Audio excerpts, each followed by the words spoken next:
साल था 2007। यूपी की सत्ता परिवर्तन होता है और मायावती प्रदेश की नया मुख्यमंत्री बनती हैं।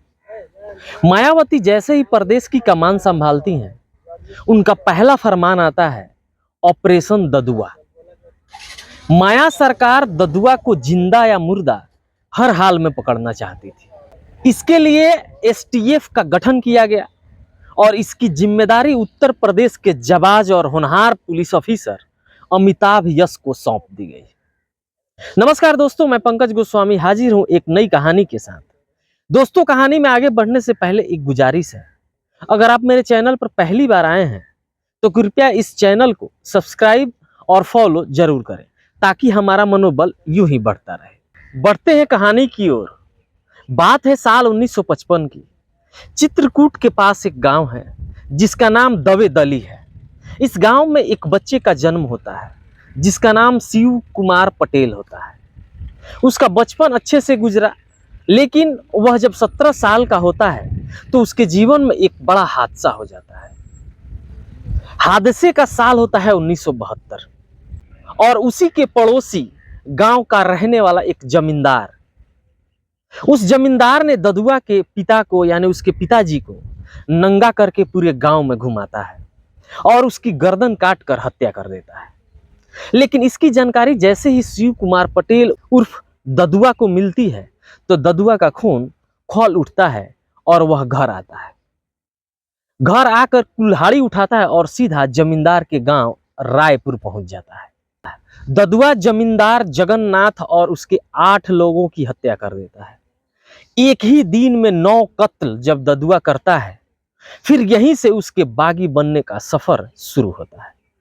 इसकी भनक जैसे ही पुलिस को लगती है तो पुलिस के आने से पहले ही वह चित्रकूट के बीहड़ों की तरफ भाग जाता है। अब शिव कुमार के पास बीहड़ से घर आने का रास्ता बंद हो चुका था। गांव में पुलिस की तैनाती हो चुकी थी। कुछ दिन बीहड़ में रहने के बाद बीहड़ के डाकू राजा रंगोली से उसकी मुलाकात होती है। राजा रंगोली इसकी बहादुरी के किस्से सुनकर बहुत प्रभावित होता है और शिव कुमार पटेल को ददुआ का नाम दे देता है। धीरे धीरे ददुआ रंगोली का राइट हैंड बन गया। उसे बंदूक सहित कई हथियारों की ट्रेनिंग दी जाती है। जिसने ददुआ को ट्रेनिंग दिया उसका नाम गया कुर्मी था। ददुआ गया को अपना गुरु मान लिया और ट्रेनिंग के बाद गिरोह के खास आदमी बन गया। लूट, अपहरण और हत्याएं जैसी अपराध करने लगा। लगभग 10 साल बीत गए, लेकिन यह अपराध कौन कर रहा है पुलिस को इसकी भनक तक नहीं लगती थी। साल 1983 आ चुका था। राजा रंगोली और पुलिस के बीच मुठभेड़ होती है जिसमें राजा रंगोली मारा जाता है।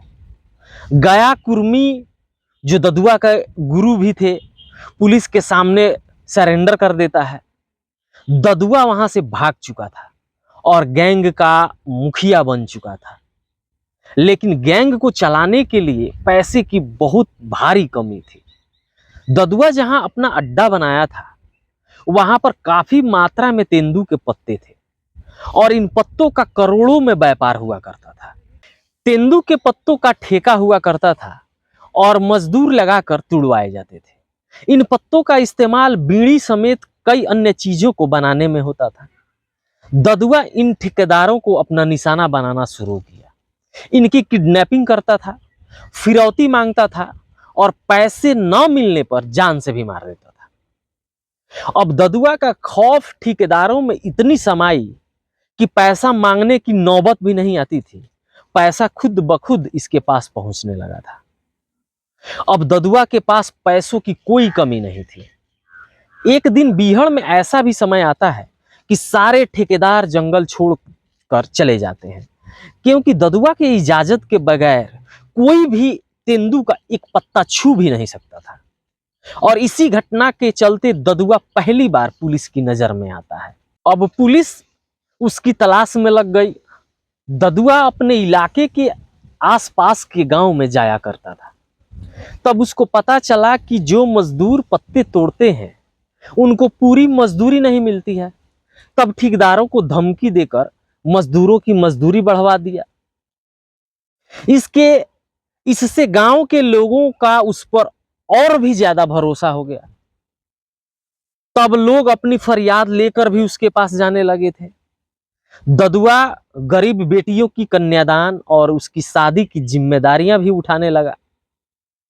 गरीबों की हड़पी हुई जो जमीनें थी उसको वापस दिलाने लगा। लाचार लोगों को पैसे से मदद करने लगा था। अमीरों को लूटता था और गरीबों में बांट दिया करता था। धीरे धीरे वह गरीबों का मसीहा बन गया। गरीब लाचार के लिए ददुआ जितना कोमल हृदय का था, उतना ही अपने मुखबिरों और पुलिस के लिए निर्दयी था। ददुआ के मुखबिरी का मतलब था सीधा मौत। वह कहता था कि जिस दिन मेरी मुखबिरी करने की ख्याल भी आया तो समझ लेना तुम्हारी मौत आ चुकी है। 20 जून 1986 ददुआ अपने 72 लोगों के साथ शंभू सिंह के गांव जाता है, क्योंकि सूचना मिली थी कि शंभू सिंह इन्फॉर्मर बन चुका है। शंभू सिंह का बीच सड़क पर गला काट दिया और फिर उसका सर बांस में बांधकर पूरे गांव में घुमाया। ददुआ शंभू सिंह के साथ उसके 9 और साथी को भी मार डाला। एक बार तो अपने मुखबिरी के लिए गांव के ही एक जमींदार की आंखें तक निकाल ली और उसे जिंदा छोड़ दिया। इन्हीं सब घटनाओं के कारण सरकार प्रेशर में आ जाती है और पुलिस के ऊपर दबाव बढ़ जाता है। ददुआ के ऊपर लगभग 600 मुकदमा दर्ज था, जिसमें 200 सिर्फ हत्या का मुकदमा था। ददुआ ऐसा शख्स था जिसकी तस्वीरें एक भी पुलिस के पास नहीं थी। यूपी, एमपी और राजस्थान की पुलिस ददुआ को ढूंढ रही थी। ददुआ इतना शातिर था कि पुलिस से ज्यादा इसके इन्फॉर्मर थे। यहां तक कि पुलिस में शामिल जो कुछ लोग थे वो भी ददुआ को सूचना दिया करते थे। ददुआ अपने साथ हमेशा हिरण और कुत्ता रखा करता था, जिससे पता लग जाता था कि कोई जंगल के तरफ या बीहड़ के तरफ आ रहा है और वह अपना अड्डा बदल लेता था। ददुआ 1994 में घटईपुर गांव जाता है। इसी गांव में उसका ससुराल भी है। ससुराल आने की जानकारी जैसे ही पुलिस को लगती है, पुलिस के कई जवान वहां पहुंचकर पूरे गांव को और ददुआ को घेर लेते हैं। फिर वह बचकर वहां से जैसे तैसे निकल जाता है और ससुराल से लगभग 1 किलोमीटर दूर एक गांव में बने हनुमान मंदिर में जाकर छिप जाता है। ददुआ को पुलिस ढूंढ रही थी और उधर ददुआ मौत को सामने देख रहा था।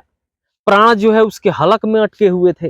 तब वहीं पर उसने एक मन्नत मांगी कि मेरे प्राण बच जाए तो वह नरसिंहपुर में एक भव्य मंदिर का निर्माण कराएगा। किसी तरह ददुआ की जान बच जाती है। उसके बाद 1996 में ददुआ नरसिंहपुर में लगभग 1 करोड़ रुपया खर्च करता है और एक मंदिर का निर्माण करवाता है और यह ऐलान करवाता है कि मंदिर के उद्घाटन में ददुआ शामिल होगा। ददुआ को पकड़ने के लिए पुलिस चप्पे चप्पे पर तैनात थी, पर वह भेष बदल कर आता है और मंदिर का उद्घाटन करके चला भी जाता है। जिस मंदिर का निर्माण करवाया था उस मंदिर का नाम शिव हरीश्वर मंदिर था और यह मंदिर 3 मंजिला था। जब ददुआ की खौफ पूरे जनता में हो गई तो राजनीति में कदम रखा। उसने तो कभी चुनाव नहीं लड़ा, पर यूपी और एमपी के लगभग 20 विधानसभा सीटों पर अपना दबदबा बना लिया था।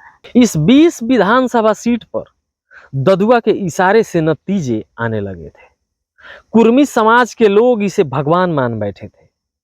कई राजनीतिक पार्टियां अपनी सफलता के लिए इससे संपर्क करने लगी थी।